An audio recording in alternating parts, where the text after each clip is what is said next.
Accord, désaccord, avec Guillaume Durand.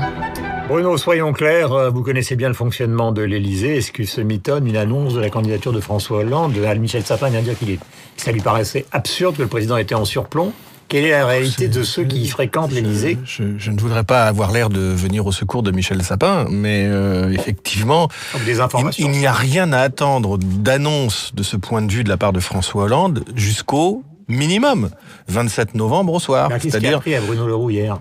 Je ne sais pas, mais vous savez, alors le problème aussi, c'est que, comme vous le savez, il y a beaucoup de gens qui parfois pensent tenir les clés du décodeur François Hollande l'Élysée, et qui parfois vont au-delà de ce qu'il faut dire. Ça peut être une hypothèse, puis vous avez une autre hypothèse. Certes, François Hollande ne dira rien avant le début décembre. Néanmoins, compte tenu des stratégies d'empêchement des uns et des autres, Macron, Montebourg et dans une certaine mesure Manuel Valls qui sont déployés pour interdire à François Hollande de se représenter, il n'est pas bon de commencer à marteler que, malgré tout, c'est le seul candidat disponible, efficace de leur point de vue, qui est disponible aujourd'hui. Mais ce que je vais vous dire, en fait, le véritable enjeu, c'est même plus la victoire de François Hollande à l'Élysée en 2017, du point de vue des socialistes. C'est le maintien du Parti socialiste. Sa survie. C'est tout. Empêcher l'explosion. On en est là aujourd'hui. Cadavre à la renverse, comme disait Bernard. Il parlait de la gauche. Comme disait Jean-Paul Sartre, repris par BHL. Soyons quand même précis. Mon cher André, beaucoup de livres passent par perte et profit ce quinquennat, puisqu'on approche de l'issue du quinquennat. Le plus violent d'entre eux est celui qui va sortir dans quelques jours d'Éric Zemmour, puisqu'il y a les bonnes feuilles dans le Figaro. Il a les mahométans. Voilà, et il ajoute même d'ailleurs, parce que j'ai posé la question tout à l'heure à Michel Sapin, il ajoute même le terrorisme comment on peut dire, au détriment au débit du quinquennat de François Hollande. Faut quand même pas charger la mule. Non, mais je voudrais revenir à ce que disait avec Bruno Roger Petit, Guillaume, c'est que ce qui est tout à fait intéressant dans tout ça, décryptons un peu, la panique est à l'Élysée, la panique s'est emparée du PS. Je vais vous poser. Juste un mot. Hypothèse, Hypothèse, c'est que François Hollande, aujourd'hui, il fait 12% des satisfaits. François Hollande, qui est tout sauf un imbécile, sait qu'il est cramé. François Hollande, je vous le dis là, ne se représentera pas. François Hollande fera en sorte de choisir qui pourra lui succéder. Et François Hollande va laminer, parce que là, il est très fort, tout le territoire à gauche des gens qui prétendent le succéder et qui l'auraient, à tort ou à raison, trahi ou renié. Voilà ce que ça va être la stratégie. En attendant, Bruno Le Roux peut dire ce qu'il veut. Évidemment que François Hollande ne va pas faire d'annonce, mais vous imaginez, qu'est-ce que ça veut dire un président en exercice qui ne passe pas le premier tour? Je veux dire, ce serait très grave. Et François Hollande est tout, sauf quelqu'un qui va se suicider. Imaginons non pas un 4 fois 100 mètres, mais un 2 fois 100 mètres, le témoin il le passe à qui? À Valls? Dans l'état actuel des déclarations qu'il a fait. Dans l'état actuel des déclarations, j'en sais rien. Valls, il n'en veut pas de 2017. Il passera le relais à celui qui n'a aucune chance d'être élu président de la République. Voilà. Non mais là, on est sur un cas de figure qui est le cauchemar de Jean-Christophe Cambadéis. C'est-à-dire François Hollande n'y va pas, et le premier secrétaire du Parti Socialiste se retrouve avec tout un tas de candidatures à la primaire ou hors primaire qui menacent de faire exploser le Parti Socialiste. Parce que c'est ça la réalité. Et c'est pour ça que, contrairement à ce qu'on dit, la pression qui s'exerce aujourd'hui sur François Hollande, c'est il faut y aller. Il faut nous sauver. Il faut empêcher le parti d'Épinay d'exploser, sinon la gauche est dans l'opposition pour 30 ans. Sauf que le parti a explosé et qu'il ne va pas y aller. Bon, je voudrais qu'on revienne à la question que je vous posais tout à l'heure, c'est-à-dire justement une esquisse de bilan de ce quinquennat. Dans le livre d'Antonin André et de Karim Rissouli, finalement, François Hollande équilibrait la chance et la malchance qui a marqué donc son quinquennat. Est-ce qu'effectivement c'est le quinquennat, en tout cas le passage au pouvoir le plus dramatique de la Ve République pour vous? Écoutez, moi, c'est pour ça que j'évoquais le livre de Zemmour, qui intégrait même dans le débit du bilan le terrorisme. Le livre de Zemmour, je l'ai pas lu, mais on n'a pas besoin de cela pour savoir quelque chose quand même qui est dans votre question. Ces chroniques de radio condensées.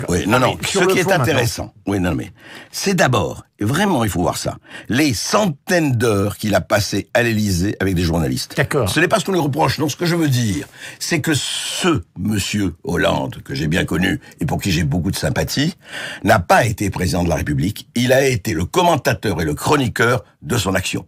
Permanent. C'est ça. La vérité, c'est que c'est un journaliste. Ce n'est pas un président de la République. Il faut lui dire, c'est un journaliste. Parce que qui pendant qu'il est en exercice. Attendez, il dit, ah oui, mais j'ai pas eu de bol, hein. Ouais, franchement, c'est pas... Et puis c'est dur, la présidence. Qu'est-ce que c'est dur? Attendez, c'est quoi? On le paye, on les lit pour qu'ils nous disent que c'est dur. C'est quoi le job? Il y a eu beaucoup de choses. Non, mais alors si on veut aller au bilan, parlons du bilan. Le bilan, bien sûr qu'il y a eu le Mali, il y a eu la Centrafrique, il y a eu quand même beaucoup de choses du point de vue social et compagnie. Mais le problème, et qui a été ça, c'est son manque de désigner un cap et ses palinodies permanentes et ses contradictions permanentes. Il a été beaucoup mieux qu'il ne l'a laissé croire et paraître. Je voudrais qu'on écoute Jacques Attali sur la campagne et le climat actuel. Il était sur LCI il y a quelques instants. Pour l'instant, c'est un suicide de notre pays, c'est un naufrage. Personne ne traite le pays en adulte et je suis très inquiet de voir notre pays amorcer une campagne présidentielle de toute façon avec tellement de retard par rapport aux enjeux. La probabilité de réussir à créer les conditions d'un vrai élan digne de notre pays me paraît s'éloigner. François Fillon était lui sur France Info. Voici ce qu'il dit encore une fois de Nicolas Sarkozy. Je l'ai fait, je l'ai nommé, il me doit tout. Mais qu'est-ce que c'est que cette conception de la vie publique? J'existais avant Nicolas Sarkozy. Je crois même avoir largement contribué à le faire élire en 2007, car il n'y avait pas beaucoup d'hommes politiques de droite qui le soutenaient à cette époque-là. Je ne me reconnais pas dans cette manière de faire de la politique qui est une manière clanique. Voilà, donc François Fillon qui n'en démord pas. Réponse de Bruno Roger Petit à la question de tout à l'heure. Le bilan le pire de la Ve République, écrivent beaucoup d'éditorialistes, pas simplement les plus hostiles à François Hollande. Est-ce que c'est un sentiment que vous partagez? C'est-à-dire entre Mitterrand, enfin pour prendre les plus récents, c'est Giscard, Mitterrand, Chirac, Sarkozy. De mon point de vue, le plus mauvais bilan, c'est celui de Nicolas Sarkozy, qui a fracturé le pays et qui l'a transmis à François Hollande dans de telles conditions que le président de la République, qui il est vrai, a commis quelques erreurs. Bah oui, mais c'est une réalité aussi.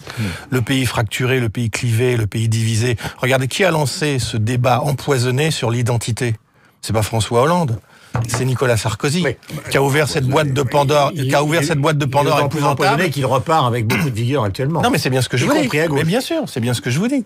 C'est bien ce que je vous dis. Il fallait pas faire ça. Bon, on se retrouve à parler d'identité toute la journée, alors que je vais vous dire, moi, ce qui me frappe justement, c'est le décalage entre l'agitation de la classe politique, droite-gauche confondue, l'agitation, ce festival d'amateurisme, d'incompétence, d'inculte. Mais il a raison, il a 100 fois raison. Et le décalage avec le calme des Français. Voilà. Non, mais c'est une réalité. Regardez par exemple. Des Français, mais bien sûr, le calme des Français. Va voir à Calais le calme des Français.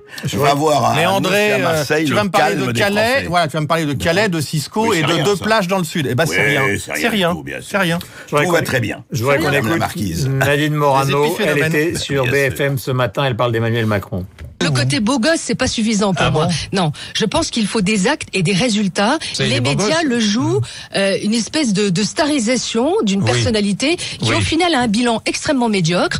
Mais Macron, c'est du bidon. S'il avait une vraie cohérence politique, il aurait dû quitter le gouvernement depuis longtemps.